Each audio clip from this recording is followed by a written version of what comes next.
राज्यातील वाढत्या गुन्हेगारीमुळे राज्यातील वातावरण गुंतवणुकीसाठी अनुकूल नसल्याची खंत व्यक्त करत राज्यात मागील 3 वर्षात 50 लाख रोजगार निर्माण होणं आवश्यक होतं, पण रोजगाराऐवजी महाराष्ट्रामध्ये बेरोजगारी वाढते असा खोचक टोला राष्ट्रवादी काँग्रेस पार्टी शरदचंद्र पवार पक्षाचे प्रदेशाध्यक्ष जयंत पाटील यांनी लगावलाय।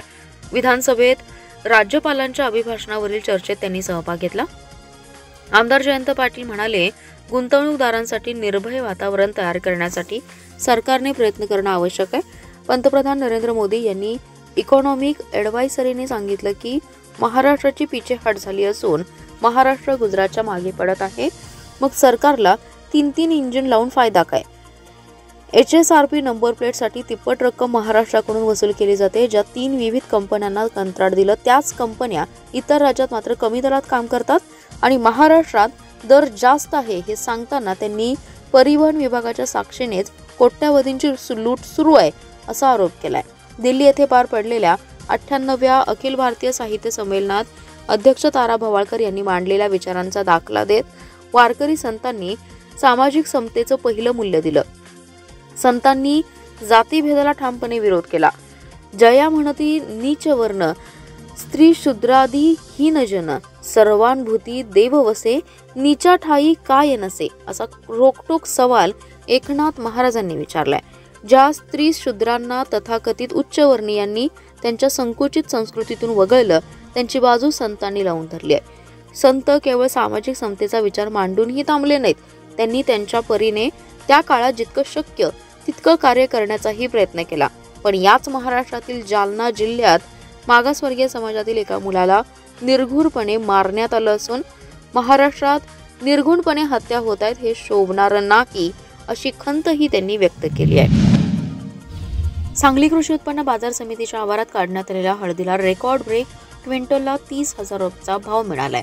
सदाशिव मल्लाप्पा शेंदोळी या शेतकऱ्याची हळद विक्रमी दराने खरेदी केली। दरम्यान विक्रमी दर मिळालेल्या हळद व्यापाऱ्याचा बाजार समिती सभापती सुजय शिंदे यांच्या हस्ते सत्कार करण्यात आलाय। मागील महिन्यापासून हळदीचा नवीन हंगाम सुरू झालाय।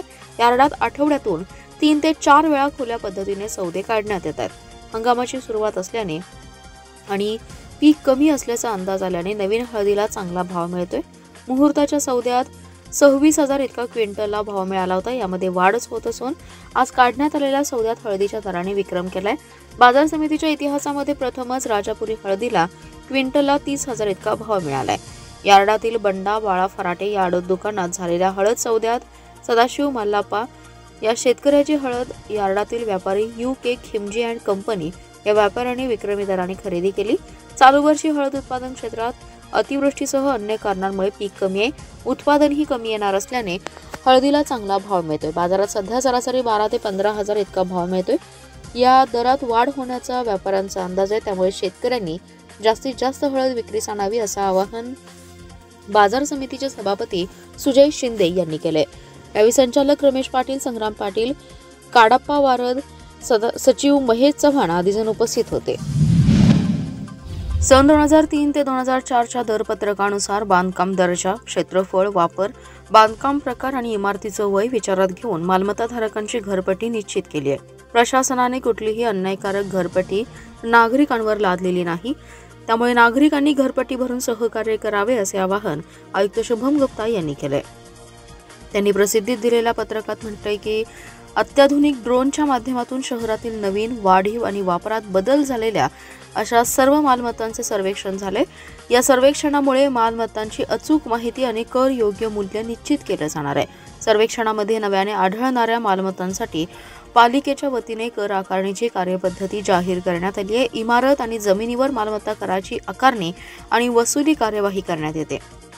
त्यानुसार शहरातील कर कक्षेत नसलेल्या मालमत्तांना कर कक्षेत आणण्यासाठी महापालिकेने ड्रोनच्या सहाय्याने सर्वेक्षण केले।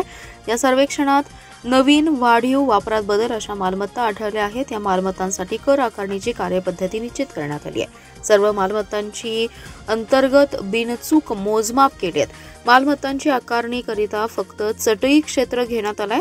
मालमत्तांचे कर योग्य निश्चिती करण्यासाठी सन 2003 ते 2004च्या दरपत्रकानुसार सन 2004 ते 2005च्या महासभा नियमाप्रमाणे व बांधकाम दर्जा, क्षेत्रफळ, वापर, बांधकाम प्रकार आणि इमारतीचं वय विचारात घेऊन मालमत्तेच्या कर योग्य मूल्याचं मूल्यांकन करण्यात आले। कर आकारणीसाठी बांधकाम कधी झालं याबाबत सबळ पुराव्याचे कागदपत्रांचे ग्राह्य धरले जाणार आहेत, पण आकारणी ही अचूक झाली आहे, त्यामुळे मालमत्ता धारकांनी घरपट्टी भरून सहकार्य करावे असे आवाहन आयुक्त शुभम गुप्ता यांनी केले. पुण्यातील स्वारगेट बस स्थानकात बंद पडलेल्या शिवशाही बसमध्ये तरुणीसोबत घडलेल्या अत्याचाराच्या घटनेनंतर संपूर्ण राज्यात संतापाची लाट उसळली आहे. अशातच आगारात असलेला बंद शिवशाहीचा प्रश्न ऐरणीवर आलाय. सांगली बस स्थानकात देखील खासगी कंपन्यांच्या बंद पडलेल्या अनेक शिवशाही धुळखात पडून होत्या.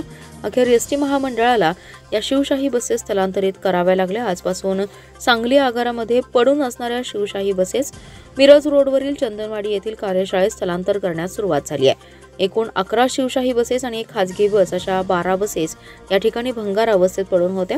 याबाबतचं वृत्त विविध प्रसार माध्यमाने प्रसारित केल्यानंतर एसटी महामंडळाने याची दखल घेत सांगली आगारातील पडून असणाऱ्या शिवशाही बसेस तातडीने स्थलांतरित करण्याचे आदेश दिले होते. त्यानुसार आज या बसेस हलवायला सुरुवात झाली आहे.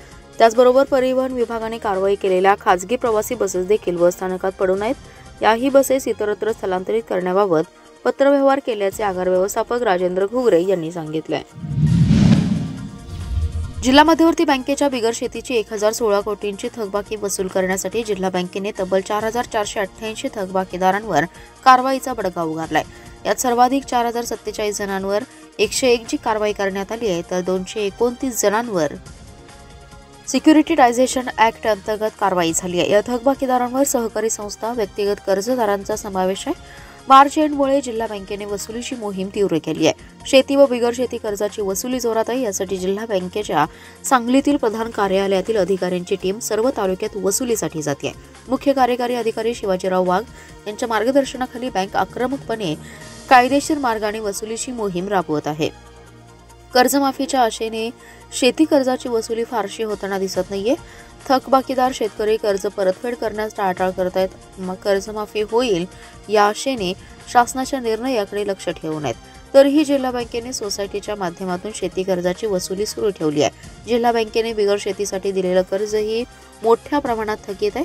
अशा 1016 कोटी रुपयांच्या थकबाकी वसुलीसाठी बँकेने तब्बल 4488 कर्जदारांवर वेगवेगळ्या प्रकारची कारवाई केली आहे.